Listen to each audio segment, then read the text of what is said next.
Et aujourd'hui, donc, on accueille Marie-Do, enfin Marie-Dominique, mais j'ai l'impression qu'on peut t'appeler Marie-Do Picard, donc, qui est présidente de Forma Learning. Surtout le sujet du jour, hein, qui est intéressant, comment s'adapter quelle solution pour s'adapter aux nouveaux usages. Et c'est justement ce dont on va discuter avec toi. Je te laisse démarrer quand tu le souhaites. Merci Artus. Bonjour à tous et merci de votre participation. Je suis un peu stressée, mais ça va bien se passer et j'espère que ça va bien se passer pour vous aussi. Donc moi je dirige l'agence Forma Learning. On crée des contenus sur mesure pour des clients grands comptes. On travaille beaucoup dans le secteur bancaire, à peu près 2 tiers de notre activité et 1 tiers dans le secteur de la grande distribution, la logistique, du transport. Donc j'ai avec moi une équipe de concepteurs pédagogiques, de graphistes, d'intégrateurs pour produire des ressources digitales pour vous. Alors pour démarrer, pour arriver aux nouveaux usages très rapidement, les 2 dernières années, le présentiel a été fortement chahuté. Simplement, il y a quand même un tout petit mot présentiel qui maintenant est dans la bouche de tout le monde. Qu'on parle de formation ou pas de formation, c'est assez intéressant comme phénomène. Fortement chahuté, développement massif des classes virtuelles, digitalisation chez nos clients ETI, parce que finalement nos clients en grand compte étaient déjà assez bien équipés. Agilité des responsables de formation et de finalement tous les chargés pédagogiques, ingénieurs pédagogiques. Une grande agilité et une forte consommation de soft skills. Bon, ça, je crois qu'on est à peu près tous d'accord, mais il ne faut pas oublier que dans nos cibles, on n'a pas que des personnes qui sont passées en télétravail, on a aussi des personnes qui sont sur le terrain, qui continuent à exercer leur activité en présentiel, et il va falloir réfléchir en termes de pédagogie à adapter évidemment nos discours. Alors ce que je vous propose pour cette petite séquence, c'est de s'appuyer sur une référence de l'un de nos clients, responsable formation chez Monoprix, qui nous dit ça y est, je l'ai perdu. Apprendre en s'amusant, apprendre sans avoir l'impression d'apprendre, passer un bon moment ensemble et se dire qu'en plus je vais apprendre quelque chose. C'est ce que je vous propose. Et du coup, pour ma présentation, eh bien, je me suis lancée dans un truc qui va peut-être pas marcher tout de suite, mais voilà, dans un Netflix. Et de vous proposer, au travers justement de pour aborder ces usages, parce que passer du bon temps avec une série, ça fait partie, on en a beaucoup profité aussi pendant ce temps-là. C'est un prétexte pour amener tel ou tel sujet. Je voudrais vous présenter 6 grandes tendances, mais de vous laisser le choix aussi d'agir, de me demander, de cliquer sur telle ou telle démo qui va venir alimenter notre sujet. Moi, ce que je suis en capacité de faire, ce n'est pas de retraduire tout ce que vous avez pu voir comme innovation dans ce salon, mais de vous traduire ce que nous, dans notre agence, on a vu chez nos clients. Et donc, au travers de ces démos, de dégager les grandes tendances. Ok, donc vous l'avez compris, c'est comme si vous étiez sur Netflix chez vous et vous devez choisir le programme qui vous tente le plus. Il n'y a pas de bonne réponse, il n'y a pas de mauvaise réponse. Il suffit juste d'avoir quelqu'un qui lève la main et qui dit bah voilà, essayons celui-là. Là, j'ai quelqu'un. Lequel? Top Flop. Top Flop. Alors, c'est parti. Merci. Votre prénom? Louis, merci. On démarre avec Top Flop. C'est parti. Merci. Alors ici, on est dans un contenu de formation sur la posture que l'on attend dans les magasins Monoprix, la oui attitude, et on a construit avec notre client un contenu digital qui va s'appuyer sur du jeu, voilà, un des sujets et une des tendances majeures, mais pas que ça, des situations de la vraie vie, c'est un autre ingrédient très intéressant dans ce projet, parce qu'on a filmé des situations dans lesquelles les choses vont peut-être bien se passer ou un peu moins bien se passer, mais surtout avec la justesse des situations. Et un troisième ingrédient très intéressant dans cette démo, qui consiste à dire ce contenu digital, il peut être suivi aussi bien à distance en one-to-one, mais aussi en one-to-few, en magasin, en associant autour de ces contenus le manager, le responsable du point de vente qui va accompagner ses collaborateurs dans cette formation à la posture. Donc voilà, au travers déjà de cette première démo, je dirais pourquoi du jeu ? Pourquoi du jeu? Parce qu'aujourd'hui, tous, on a aussi envie de légèreté, on a envie de s'amuser, on a envie de divertissement, on a envie d'être engagé dans, voilà, dans une aventure.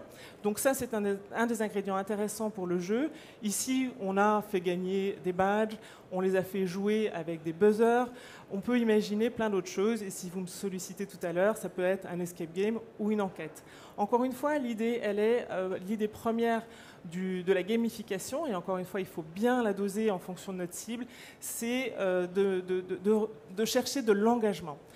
Et je voulais aussi insister sur le fait que l'engagement, ça peut passer par beaucoup d'artifices, de techniques, d'éléments graphiques, mais surtout d'une écriture et d'une qualité pédagogique dans l'écriture si on veut avoir un engagement durable. Et vous l'avez compris, hein, tout ça peut être très interactif. Donc s'il y a une question qui vous vient, ça vous fait référence souvent, enfin moi ça me fait le cas, ça nous fait penser à des situations qu'on vit nous-mêmes dans notre entreprise, dans notre cas, dans notre situation. N'hésitez pas à lever la main, poser une question, faire une remarque, ça va toujours compléter la présentation de Marie-Do. Donc n'hésitez pas, et moi je viens vous voir avec le micro. Alors, avant de vous faire jouer sur un autre sujet, je vais insister sur une deuxième tendance que je trouve vraiment très forte chez nos clients. On est plutôt catalogué agence digital learning, on vient nous voir pour de l'asynchrone, on va dire du e-learning, de la vidéo pédagogique, bref, tout ce qui va être effectivement plutôt fait sans formateur. Et en fait, très clairement, il se passe quelque chose qui est complètement transparent, transverse entre le synchrone et l'asynchrone. On vient nous solliciter ici ce contenu-là, comme je vous l'ai dit tout à l'heure. Il est utilisé également en présentiel, en situation de travail. Et je trouve ça très intéressant aussi de se dire qu'on va créer des contenus qui vont permettre d'avoir ces différentes modalités. Et on a beaucoup parlé de réversibilité, c'est-à-dire une formation présentielle qui va être réversible en classe virtuelle et aussi dans l'autre sens, parce qu'on a quand même un peu fait le yo-yo depuis 2 ans. Et bien finalement, est-ce qu'on n'aurait pas aussi des formations réversibles, e-learning asynchrone et synchrone? Et ça nous apporte encore plus de contraintes, mais aussi plus d'opportunités pour être imaginatif. Toujours, je ne sais pas s'il y a des questions, des remarques, quelque chose, ça vous évoque quelque chose par rapport à une situation que vous avez une question. C'est l'occasion d'en discuter hein, tous ensemble aussi. C'est aussi mon rôle, donc n'hésitez pas à lever la main et je viens vous voir. Et sinon, on choisit, si j'ai bien compris, une autre situation. Alors là, pareil, j'ai quelqu'un là, oui. Je suis désolé, je suis en retard. Juste, j'étais intéressé de savoir quel outil auteur vous utilisiez pour ces contenus avec des jolies animations. Enfin, c'est très interactif.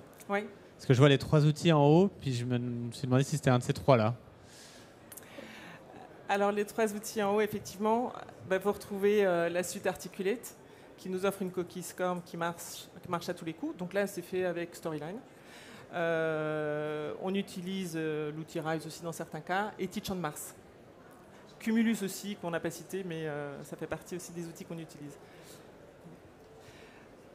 Super, merci pour cette première question. Et ouais. Il y avait autre chose? Je veux rappeler quelque chose d'assez intéressant. Vous parliez des outils et de ce qu'on peut faire. Si on veut faire aussi des choses qui sont dans lesquelles on va pouvoir avoir quelque chose de collectif, une communauté, on a voilà, des ouvertures avec Storyline pour challenger les apprenants entre eux. Ça fait partie aussi des solutions assez nouvelles et intéressantes à tester. Top, hein, comme d'habitude, merci d'avoir lancé. N'hésitez pas s'il y a des questions. Il y a une remarque, une question ici. Non, c'était juste pour passer. Ah, pour choisir. Pour choisir, voilà. Moi, allez-y. Je voulais voir l'escape game. L'escape game. Alors, c'est parti pour l'escape game. Merci. Alors là, on est donc parti sur une réalisation, un escape game. Qu'est-ce qu'on a comme ingrédient? Évidemment, on a un timer en haut, c'est-à-dire qu'il va falloir que je résolve, que je trouve les indices et que je résolve les défis qui me sont proposés dans un temps limité. Il faut bien réfléchir, encore une fois, en termes d'apprentissage, à quel moment j'ai besoin d'avoir un temps limité. Lorsque je suis en phase d'apprentissage, est-ce que j'ai vraiment intérêt à me dire il faut absolument que dans 5 minutes tu es fini ou dans 15 minutes tu as fini. Donc cet escape game, en fait, c'est une des capsules d'un parcours qui était composé de 4 grains, 3 missions dans lesquelles je vais avoir le temps pour faire mes apprentissages, et ensuite la dernière brique qui est le jeu, qui constitue le jeu. Donc ça veut dire que là, je dois mobiliser mes connaissances et mes compétences acquises précédemment pour les mettre en évidence, pour vérifier qu'elles sont acquises au moment de l'escape game. Donc ici, on a tous les ingrédients du jeu avec un univers décalé. C'était le choix de notre client aussi de partir dans les constellations, avec des éléments concrets qui vont me permettre de vérifier mes connaissances avec l'aide de mon petit assistant virtuel dans un premier temps. Puis ici, vous le voyez, dans mon deuxième défi, au travers de cas pratiques, je vais vérifier que je suis capable de les mettre en pratique. Et le dernier défi, c'est de mettre en évidence le bénéfice apporté par, ici on est sur un changement dans les pratiques commerciales. Donc 3 étapes, je valide mes connaissances, je valide mes savoir-faire et j'en tire le bénéfice dans mon job de tous les jours. Alors, un challenge digital tout seul, ça n'a pas d'intérêt. Là où c'est encore mieux, c'est lorsque le sujet, le parcours est animé. Ici, on l'a déroulé en 4 temps, avec un temps fort, chaque lundi matin, une capsule qui sort, une mission qui va m'être proposée. Et puis à la fin, on va aussi désigner des gagnants. Et ceux qui auront réalisé cet escape game dans les meilleurs délais, eh bien, vont partir pour un vrai escape game, une vraie récompense ludique en fin de ce parcours. Alors, au travers de cet exemple, le principe du jeu, je vous en ai déjà parlé, donc je ne veux pas revenir dessus. Ce que je voudrais peut-être ici appuyer comme 3e tendance, puisque j'ai d'abord parlé du jeu, ensuite de la réversibilité. Là, la 3e tendance que je voudrais mettre en avant, c'est la notion de séquencement, de saisonnalité, de rendez-vous pédagogique séquencé. Aujourd'hui, on se rend compte qu'on est vraiment sur ces sujets-là, avec comme dans les codes en fait, des réseaux sociaux, où on a un marketing sur les réseaux sociaux, un marketing digital qui va être axé aussi sur la Saint-Valentin, à tout hasard, ou plein d'autres événements qui peuvent intervenir et qui vont susciter un certain nombre d'échanges. Donc là aussi, on a vraiment intérêt à utiliser cette temporalité pour rythmer nos parcours. Je pense à un autre parcours là qu'on est en train de créer sur les vins. Alors c'est super ludique, ça nous amuse beaucoup parce qu'on va découvrir toutes les régions de France, les régions viticoles, et il y a un effet temporalité qui est important. En septembre-octobre, il y a la foire au vin. En fin d'année, on va pouvoir vendre les vins d'hiver. Au printemps, d'autres vins vont être proposés. Et finalement, c'est aussi de réagir et de réfléchir sur un contenu de formation, pas en one-shot, mais avec différents épisodes qui vont se rythmer avec les vrais événements de la vie. Et ça, ce sont les codes du web qui nous les amènent. Super. Alors pareil, toujours des questions, des remarques. Oui, monsieur ? Pour revenir sur la temporalité, justement, est-ce que vous réutilisez des modules existants et vous les adaptez par rapport aux problématiques temporalité, ou vous devez tout recommencer depuis le début ? Merci pour cette question. Réutiliser, je retiens ce mot-là pour après. Alors, par exemple, sur la question des vins, l'idée n'était pas de les réutiliser, mais finalement d'amener aussi des contenus de façon progressive. Si vous faites le tour des régions de France, la région viticole de France, en fait, elles sont très très nombreuses.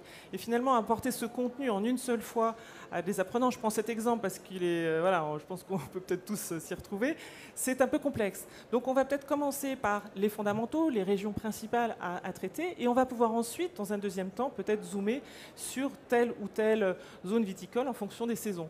En tout cas, c'est le choix ici qu'on a fait. Maintenant, la réutilisation, elle est aussi très très intéressante. Et ce serait mon 4e précepte, ma 4e tendance. Vous voulez qu'on choisisse encore du coup ? Comme vous voulez. Bon, alors pour les amateurs de Netflix, là, qui se sent de faire le choix du prochain programme qu'on va aller tester ? J'ai raté quelqu'un. Il y avait quelqu'un. Pardon, je vous ai vu, mais comme j'avais la personne, j'essaie de respecter les ordres. Onboarding ? Comment ? Boarding ? Onboarding. Alors, onboarding, c'est parti. Merci. Onboarding. Vers vous. Ici, on est dans un grand groupe bancaire, une filiale assurance, un programme d'onboarding. Tout commence ici. Enfin, le logo apparaît, donc on peut facilement reconnaître finalement ce dispositif. Un dispositif qui est là pour embarquer effectivement les nouveaux entrants et dans le monde entier, en fait. Au-delà, pour vous donner quelques mots, au-delà du contenu qui va être ici présenté voilà, d'une façon générale, on a une vraie problématique sur l'onboarding ici avec des nouveaux entrants qui ne sont pas tout de suite reconnus par l'entreprise, par le grand groupe, qui ne sont pas tout de suite inscrits aussi sur les plateformes de formation ou sur les SIRH. Et donc ici, nous, on a proposé, au-delà des contenus de formation, également un dispositif qui permet, pendant les 3 premiers mois, d'avoir accès tout de suite à la formation, puis de rebasculer sur la plateforme interne à l'entreprise. Un module aussi multilingue, voilà, ça peut faire partie des problématiques que vous pouvez reconnaître.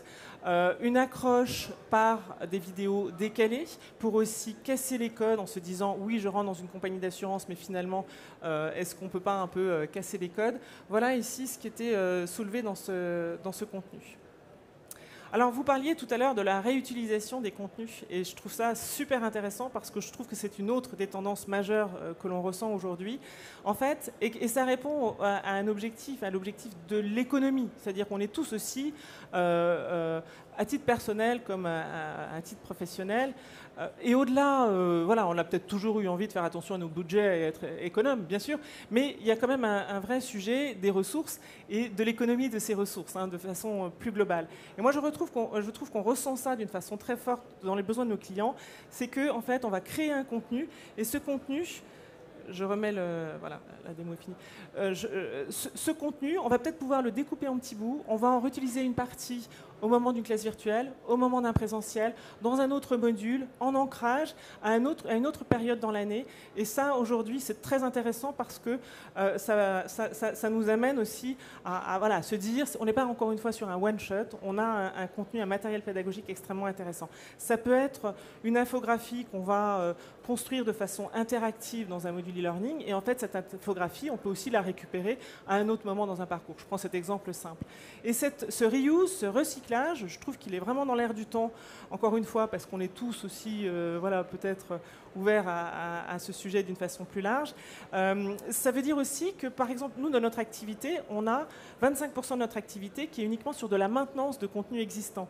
Donc, c'est quand même fort, en fait. C'est quelque chose qu'on ne connaissait pas précédemment. Là, récemment, on a mis à jour un module qui date d'il y a 6 ou 7 ans. Je ne sais pas exactement, mais peu importe. C'est énorme, ça nous paraît. On se dit, mais en fait, est-ce que c'est toujours d'actualité? Oui, le contenu est toujours, a de la valeur, est toujours adapté, et il faut changer l'œuvre, il faut le mettre à jour. 6 ou 7 ans, on se serait dit, allez, on le met à la poubelle, on recommence. Ben non. Donc le recyclage, je trouve ça très intéressant aussi dans le... Merci de m'avoir tendu la perche. Dans les tendances. Super, alors on va peut-être passer au prochain, c'est ça, j'imagine. Et je reviens vers vous, du coup, puisque vous aviez levé la main, si vous avez un autre choix. LOL. LOL. LOL. Alors c'est l'humour, il y a le jeu, mais il y a aussi l'humour, et ça marche super bien pour aborder les sujets et les aborder très directement.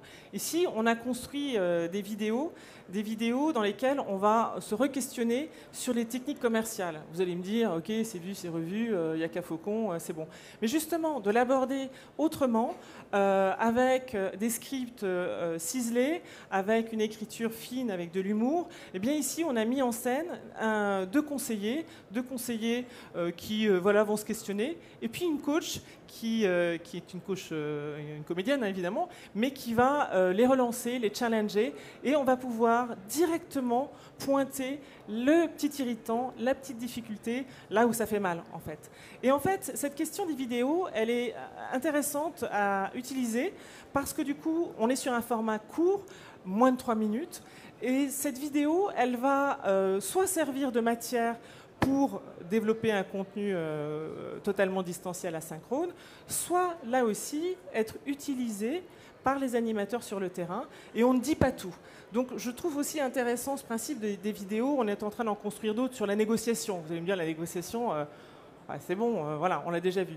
Mais travailler sur les profils de vendeurs, sur les profils de clients, et s'arrêter juste au bon moment pour faire réagir les apprenants, soit parce qu'ils sont guidés dans un module distanciel, soit parce qu'ils sont guidés par les formateurs. Et encore une fois, on est vraiment dans un travail très collaboratif avec le formateur quand on est sur un format hybride où on a du média qui va être utilisé en classe virtuelle ou en salle. Il faut vraiment lui laisser toute la valeur pour qu'il puisse débriefer, pour qu'il puisse se servir de ces animations.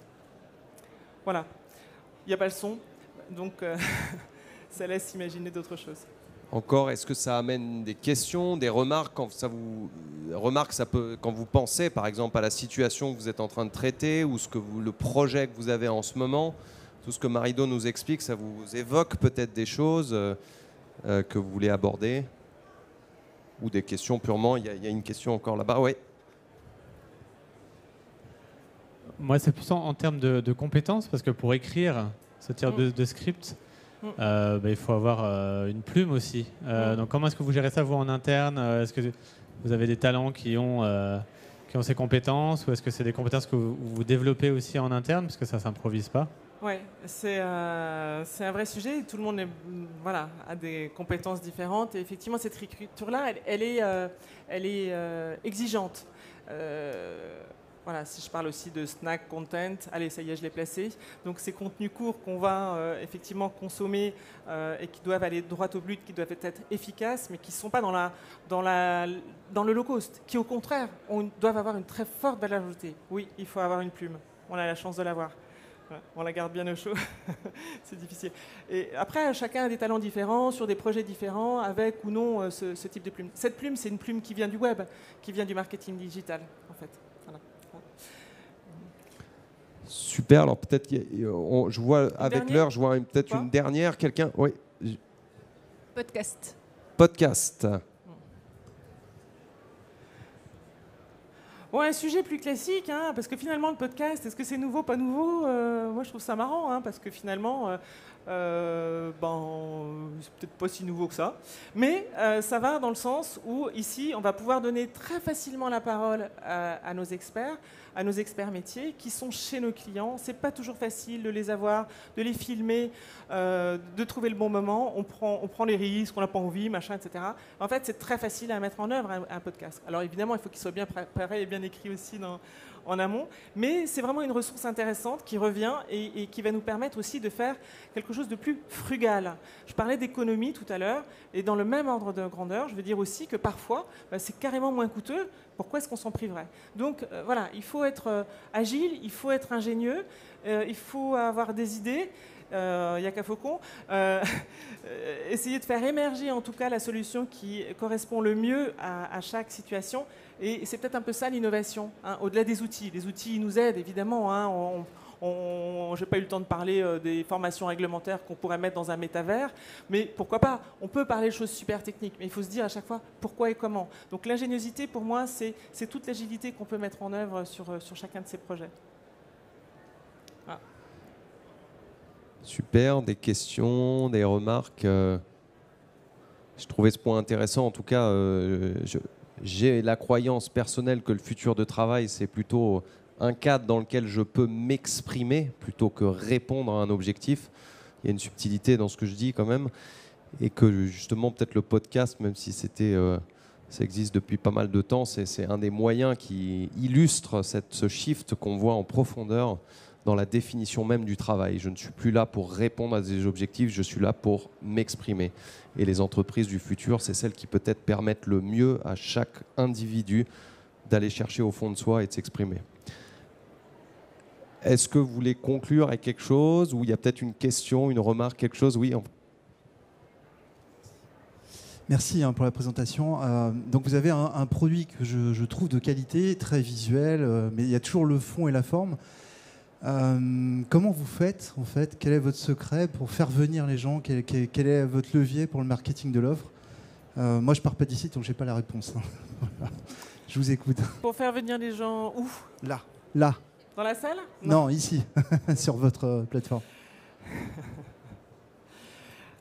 Alors, ça veut dire qu'il faut travailler sur la communication, c'est ça, faire venir les apprenants. Et chez Formal Learning, on dit la pédagogie all-inclusive. En fait, qu'est-ce que ça veut dire all-inclusive? Ça veut dire qu'effectivement, toutes ces étapes-là, elles doivent être prises en compte. On n'est pas seulement là pour produire un contenu, c'est effectivement réfléchir en amont, à la justesse aussi des situations, de l'objectif, de la cible. C'est tout le processus d'ingénierie jusqu'à la production. Mais c'est surtout aussi accompagner nos clients dans la communication, le lancement de l'action.